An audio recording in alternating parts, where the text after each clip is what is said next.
जय भोलेनाथ। आप सभी का दिन शुभ और मंगलमय हो और आप सभी पर महादेव की कृपा सदा सर्वदा बनी रहे। आज सुनिए फाल्गुन मास महात्म में आगे की कथा। श्री सूत जी कहते हैं कि एक समय दशा देश के राजा व्रजबाहु की पत्नी सुमति अपने नवजात शिशु के साथ असाध्य रोग की शिकार हो गई थी। इसलिए दुष्ट बुद्धि राजा ने उसे वन में त्याग दिया।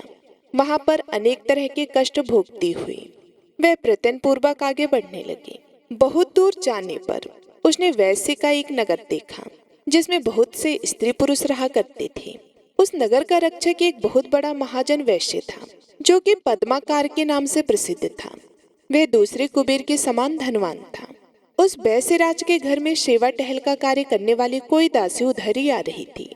वह दूर से ही राजपत्नी को देखकर उसके पास आई। उसने रानी को देखते ही उसका सारा हालचाल जान लिया। वह पुत्र सहित अतिशय कष्ट भोग रही थी। दासी ने अपने स्वामी को उस स्त्री का दर्शन कराया। वैश्य राज ने रोगी पुत्र के साथ स्वयं भी रोग से पीड़ित हुई राजपत्नी को एकांत में बुलाकर उसका सारा हाल पूछा और सब बातें जान लेने पर अपने घर के पास में ही एकांत घर में उसे ठहरा दिया। अन्न, वस्त्र, जल और शैया आदि का प्रबंध करके वैश्य ने अपनी माता के समान उसका आदर और सत्कार किया। उस घर में सुरक्षित होकर रहती हुई राजपत्नी के वर्ण और यक्ष्मा आदि रोगों की शांति नहीं हुई। उधर कुछ ही दिनों में रानी का पुत्र भी घाव से पीड़ित होकर वैद्य की पहुंच से बाहर हो गया, अर्थात वैद्य भी उसका इलाज नहीं कर पाए और वह मृत्यु को प्राप्त हो गया। अपने पुत्र के मरने पर रानी को बड़ा दुख हुआ और वे दुख से ग्रस्त होकर मूर्छित हो गई और टूटी हुई बेल के समान धरती पर गिर पड़ी। फिर होश आने पर वैश्य की स्त्रियों ने उसे बहुत समझाया, फिर भी वह बहुत दुखी होकर विलाप करने लगी कि और कहने लगी कि हे पुत्र, बंधु बांधवों से त्यागी हुई अपनी इस दीन और अनाथ माता को छोड़कर तुम कहाँ चले गए। प्रिय भक्तों, जब वह इस प्रकार विलाप कर रही थी उसी समय ऋषभ नाम से प्रसिद्ध एक सुयोगी वहां आ पहुंचे। वैश्यराज ने अर्घ्य देकर उनका आदर सत्कार किया, जिसके बाद वे शोकग्रस्त राजपत्नी के पास जाकर इस प्रकार कहने लगी कि बेटी, तुम इतना क्यों रो रही हो। संसार में किसका जन्म हुआ और कौन मृत्यु को प्राप्त हुआ। ये शरीर आदि जल के फेन के समान क्षणभंगुर हैं। कभी इनके होने का भ्रम होता है तो कभी ये शांत हो जाती हैं और कभी पुनः इनकी स्थिति होती है। इसलिए फेन अर्थात झाग के समान इस शरीर की मृत्यु होने पर विद्वान पुरुष शोक नहीं किया करते। सत्व आदि तीन गुण माया से उत्पन्न होते हैं और उन्हीं तीनों गुणों से शरीर की उत्पत्ति होती है। वर्तमान संसार में जीव अपने कर्मों के बंधन से बंधकर बार बार ऐसी सुख अथवा दुखम अवस्था को प्राप्त होता है जिसका अनुमान करना अत्यंत कठिन है। जिनकी आयु एक कल्प तक ही मानी गई है, ऐसे देवताओं की स्थिति में भी उलटफेर होता रहता है। फिर जो अनेक प्रकार के रोगों से ग्रस्त है, ऐसे मनुष्य देहधारी प्राणी की तो भला बात ही क्या है। कोई काल को ही इस शरीर की उत्पत्ति में कारण बताते हैं, कोई कर्म को और कोई गुणों को और कोई गुणों को इसका कारण मानते हैं। वस्तुतः काल, कर्म और गुण तीनों से ही शरीर का उत्थान हुआ है। इसलिए अगर तुम जन्म, बुढ़ापा और मृत्यु को जीतना चाहती हो तो मृत्यु को जीतने वाले सबके ईश्वर भगवान उमापति की शरण में जाओ। अभी तक मृत्यु का घोर भय है और जन्म तथा मृत्यु, जरा और स्थल का भय है। जब तक कि जीव भगवान शिव के चरण कमलों की शरण में नहीं जाता, वे अत्यंत भयंकर संसार में तरह तरह के दुखों का अनुभव करके मनुष्य का मन जब उसकी ओर से विरक्त हो जाता है, उस समय उसे भगवान महेश्वर का ध्यान करना चाहिए, जो मन से भगवान शिव के ध्यान रूपी रसामृत का पान करती है। उस पुरुष को फिर संसार की विषय रूपी मदिरा को पीने की तृष्णा नहीं होती। इस प्रकार शिव योगी ने अनुवय पूर्वक जब रानी को समझाया, तब उसने उन्हीं को गुरु मानकर उनके चरण कमलों में प्रणाम करके कहा कि हे भगवान, जिसका इकलौता पुत्र मर गया हो, जिसे प्रिय बंधु बांधवों ने त्याग दिया हो और जो महान रोग से अत्यंत पीड़ित रहती हो, ऐसी मुझ अभागिनी के लिए मृत्यु के सिवा भला दूसरी कौन सी गति है। इसलिए मैं इस शिशु के साथ ही प्राण त्याग देना चाहती हूँ। मृत्यु के समय जो आपका दर्शन हो गया, मैं इतने से ही कृतार्थ हूँ। प्रिय भक्तों, रानी की यह बात सुनकर दया निधान शिव योगी मरे हुए बालक के पास आए और शिव मंत्रों से अभिमंत्रित भस्म लेकर उसके मुंह में डाल दिया। विभूति के पड़ते ही वह मरा हुआ बालक प्राण युक्त हो गया, अर्थात उसके मृत शरीर में चेतना आ गई। तब उसकी इंद्रियों में पहले की तरह शक्ति आ गई और वे दूध पीने की इच्छा से रोने लगा। तब नेत्रों से आनंद के आंसू बहाती हुई रानी ने झपट कर अपने बालक को अपनी गोद में उठा लिया और उसे छाती से लगाकर अपूर्व आनंद में डूब गई। जिसके बाद शिव योगी ने माता और बालक के विषैले घावों से युक्त शरीर में उस भस्म का ही स्पर्श कराया। इससे उन दोनों के शरीर दिव्य हो गए। उन्होंने देवताओं के समान कांतिमान स्वरूप धारण कर लिया। जिसके बाद ऋषि ने रानी से कहा कि बेटी, तुम दीर्घ काल तक जीवित रहो। जब तक इस संसार में जीवित रहोगी तब तक वृद्धावस्था तुम्हारा स्पर्श नहीं कर सकेगी। साध्वी, तुम्हारा यह पुत्र इस लोक में भद्राय नाम से प्रसिद्ध होगा और अपना राज्य भी प्राप्त कर लेगा। तब तक तुम इन्हीं वैश्यराज के घर में रहो, जब तक कि तुम्हारा पुत्र पूरी तरह से विद्वान ना हो जाए। प्रिय भक्तों, इस प्रकार ऋषि योगी ने भस्म की शक्ति से मरे हुए राजकुमार को जीवित करके अपने अभिष्ट स्थान को प्रस्थान किया। भद्राय उन्हीं वैश्यराज के घर में अब बढ़ने लगा। वैश्य का भी सुनय नामक एक पुत्र था, जो कि राजकुमार का सखा हुआ। राजकुमार और वैश्य कुमार दोनों एक दूसरे से बड़ा स्नेह रखा करते थे। वैश्यराज ने विद्वान ब्राह्मणों के द्वारा राजकुमार और अपने पुत्र का भी संस्कार विस्तार पूर्वक करवा दिया। समय आने पर उपनयन संस्कार हो जाने के बाद दोनों बालकों ने गुरु सेवा में तत्पर होकर विनय पूर्वक संपूर्ण विद्याओं का संग्रहण किया। जिसके बाद जब राजकुमार का 1.25 वर्ष लगा, तब वे ही ऋषभ योगी पुनः वैश्यराज के घर पधारे। रानी और राजकुमार ने बड़े हर्ष के साथ उन्हें बार बार प्रणाम करके उनकी यथा योग्य पूजा की। उन दोनों से पूजित होने पर योगीश्वर शिव योगी ने कहा कि बेटा, तुम कुशल से तो हो ना? तुम्हारी माता को भी कोई कष्ट तो नहीं है? क्या तुमने इन सभी विद्याओं का अध्ययन कर लिया? गुरुजनों की सेवा में सदा लीन रहते हो। वत्स, क्या तुम मुझ प्राणदाता गुरु का कभी स्मरण करते भी हो या नहीं? योगेश्वर ऋषभ के ऐसा कहते समय विनयशालिनी रानी ने अपने पुत्र को ही उनके चरणों में डाल दिया और कहने लगी कि गुरुदेव, यह तो आपका ही पुत्र है, आप ही इसके प्राणदाता पिता हैं। आप दया करके अपने इस शिष्य को अनुग्रहित करें और इसे सत्पुरुष के उत्तम मार्ग और शुभ कर्म का उपदेश दीजिए। रानी के द्वारा इस प्रकार प्रसन्न कराए जाने पर परम बुद्धिमान शिव योगी ने राजकुमार को सन्मार्ग का उपदेश दिया। शिव योगी कहने लगे कि बेटा, वेद, स्मृति और पुराणों में जिसका उपदेश किया गया है वही सनातन धर्म है।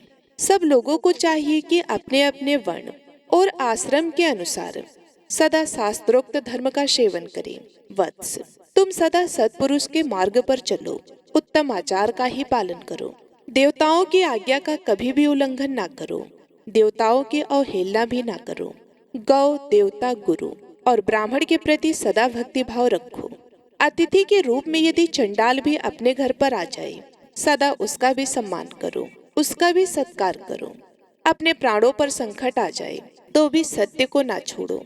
हे महाभावों, पराये धन की, पराई स्त्री की, देवता तथा ब्राह्मण की वस्तुओं की और अत्यंत दुर्लभ पदार्थों की भी तृष्णा त्याग दो।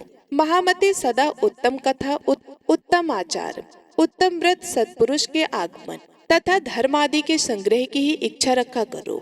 स्नान, जप, होम, स्वाध्याय, पितृ तर्पण, गौ पूजा, देव पूजा और अतिथि पूजा में कभी भी आलस्य को पास आने मत दो। क्रोध, द्वेष, भय तथा चुगली, अनुचित आग्रह, कुटिलता, दंभ और उद्योग आदि का यत्न पूर्वक त्याग कर दो। आकरण ही बैर, व्यर्थ की बकवास और दूसरों की निंदा छोड़ दो। इन सब का परित्याग कर दो। अधिक भोजन, अधिक परिश्रम, अधिक बातचीत और अधिक खेलकूद तथा क्रीड़ा विलास को सदा के लिए छोड़ दो। ब्रह्म मुहूर्त में उठकर भली भांति आचमन करके तुम पहले अपने गुरुजी को प्रणाम करो। उसके बाद उमापति भगवान शिव का ध्यान करके लक्ष्मीपति नारायण ब्रह्मा, श्री गणेश, स्कंद, कात्यायनी देवी, महालक्ष्मी, सरस्वती, इंद्र आदि लोकपाल तथा पवित्र यश वाले महर्षियों का चिंतन किया करो। उसके बाद उदय काल में सदा भगवान सूर्य को प्रणाम करो। गंध, पुष्प, तांबूल, साग और पके फल आदि भक्षण भोज प्रिय और नूतन पदार्थ पहले भगवान शिव को अर्पित करके फिर प्रसाद के रूप में उसका उपभोग करो। जो कुछ भी दान, सत्कर्म, जप, स्नान, होम, चिंतन तथा तप तुम्हारे द्वारा किया जाए वह सब भगवान शिव को समर्पित कर दो। खाते पीते, बात करते, सोते, घूमते, देखते, सुनते, बोलते और ग्रहण करते समय सदा भगवान शिव का ही ध्यान करो। प्रतिदिन मंत्र राज पंचाक्षर का जप और ध्यान करते हुए अर्थात ओम नमः शिवाय मंत्र का जाप करते हुए सदा भगवान शिव के चरणों में अपने मन को रमाते रहो। वत्स, यह संक्षेप में तुम्हारे लिए धर्म का उपदेश किया गया है। ऋषभ शिव योगी कहते हैं, हे भद्राय, पवित्र स्थान में यथा योग्य आसन बिछाकर बैठे, इंद्रियों को अपने वश में करके प्राणायाम पूर्वक अविनाशी भगवान शिव का चिंतन करें और फिर राक्षस के द्वारा अपने मन को एकाग्र करके शिव कवच के द्वारा अपनी रक्षा करें। ऐसा कहकर ऋषभ योगी ने उस राजकुमार को एक बहुत भारी आवाज करने वाला एक शस्त्र तथा शत्रुओं का नाश करने वाला एक खड्ग दिया। फिर भस्म को अभिमंत्रित करके राजकुमार के सभी अंगों में लगाया और उसे 12,000 हाथियों का बल प्रदान किया। इसके बाद योगी ने कहा कि वत्स, अस्थल तलवार की धार बड़ी पैनी है। तुम जिसको एक बार इसे दिखा दोगे उस शत्रु की तत्काल ही मृत्यु हो जाएगी तथा तुम्हारे जो भी शत्रु इस शंख की आवाज सुनेंगे वे मूर्छित होकर गिर जाएंगे, अचेत होकर हथियार डाल देंगे। ये खड्ग और शंख दोनों ही दिव्य हैं। इनके प्रभाव से और भगवान शिव के कवच की महिमा से 12,000 हाथियों के समान महान बल से तथा भस्म धारण जनित शक्ति से तुम शत्रु सेना पर अवश्य ही विजय प्राप्त करोगे। पिता के सिंहासन को पाकर इस पृथ्वी की रक्षा करोगे।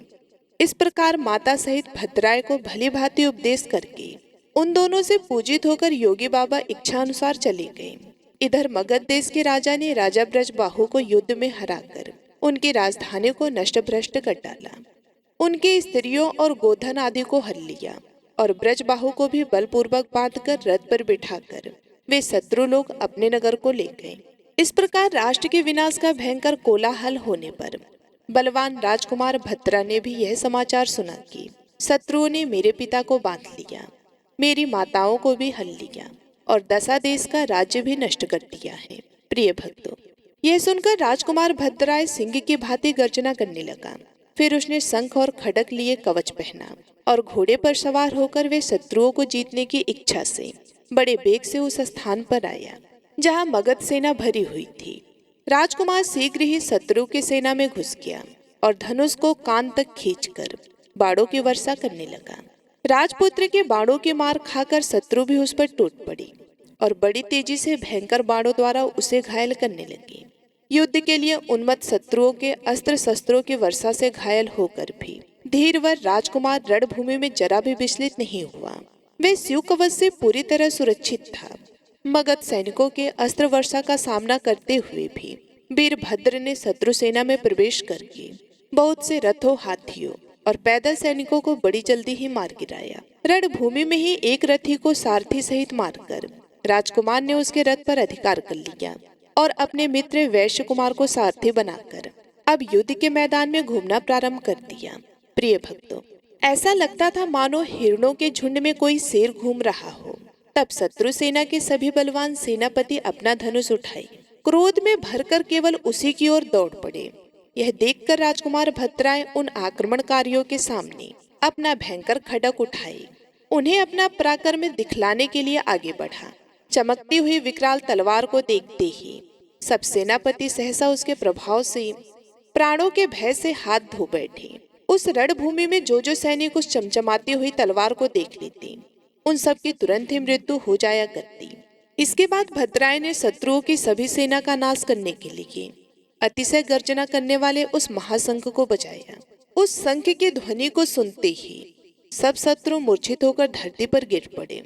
अचेत होकर धरती पर पड़े हुए शस्त्रहीन सैनिकों को मरा हुआ मानकर धर्म शास्त्रों के ज्ञाता राजकुमार ने उनका वध नहीं किया। अपने बंधे हुए पिता को बंधन मुक्त करके शत्रुओं के वश में पड़ी हुई अपनी माताओं को भी राजकुमार ने छुड़ा लिया। इसी प्रकार मुख्य मुख्य मंत्रियों और प्रवासियों के स्त्रियों, बालकों और कन्याओं को गोधन आदि सहित शत्रुओं के भय से मुक्त करके उन सभी को धीरज बधाया। जिसके बाद राजकुमार ने नगर के राजा, मंत्री तथा मुख्य मुख्य अधिकारियों और सेनापतियों को कैद करके बलपूर्वक अपने पुरी में प्रवेश कराया। पहले युद्ध में जो लोग चारों दिशाओं में भाग गए थे, वे सभी अब विश्वस्त होकर अपने राज्य में लौट आए और राजकुमार का पराक्रम देखकर सबके मन में बड़ा विस्मय हुआ। सब लोग सोचने लगे कि अहो, यह कोई योग्य सिद्ध अथवा तप सिद्ध पुरुष है या फिर कोई देवता है, क्योंकि इसने जो महान कर्म किया है वह मनुष्य की शक्ति से तो बाहर है। इस अनंत शक्तिधर ने तो 9 अछोहिड़ी सेना को परास्त कर दिया। इसी समय भद्राय के पिता राजा ब्रजबाहु विस्मय और हालात में डूबे हुए नेत्रों से आनंद के आंसू बहाते हुए उसके सामने आए। राजकुमार ने प्रेम से विबल होकर अपने पिता को प्रणाम किया। तब राजा ने पूछा कि महामते, तुम कौन हो? देवता हो या मनुष्य, अथवा कोई गंधर्व तो नहीं हो? तुम्हारे माता पिता कौन हैं? तुमने हमें और हमारी स्त्रियों को किस कारण से शत्रुओं के बंधन से छुड़ाया है? तुम्हारा नाम क्या है? तुम्हारा देश कौन सा है? तुम्हारे इस ऋण से बंधु बांधवों समेत मैं 1000 जन्मों में भी मुक्त नहीं हो सकता। इन पुत्रों, इन पत्नियों तथा इस राज्य और नगर को छोड़कर मेरा मन तो तुम्ही में ही प्रेम पूर्वक बधा हुआ है। तब भद्राय ने कहा कि राजन, यह मेरा सखा वैश्य पुत्र है, इसका नाम सुनयन है। मैं इसी के सुंदर घर में अपनी माता के साथ रहता हूँ। मेरा नाम भद्राय है और मैं अपना वृतांत आपको बाद में बताऊंगा। इस समय आप स्त्रियों और मित्रजनों के साथ नगर में प्रवेश कीजिए और शत्रु का भय छोड़कर सुख से रहिए। जब तक मैं पुनः लौटकर ना आऊं, तब तक इन शत्रु को मत छोड़िएगा। प्रिय भक्तों, ऐसा कहकर राजकुमार भद्राय राजा की आज्ञा से अपने घर को आया और वहां आकर उसने अपनी माता से सब समाचार कह सुनाया। रानी ने प्रसन्न होकर अपने पुत्र को हृदय से लगा लिया और बैसराज ने भी प्रेम से राजकुमार का आलिंगन करके उसका विशेष सत्कार किया।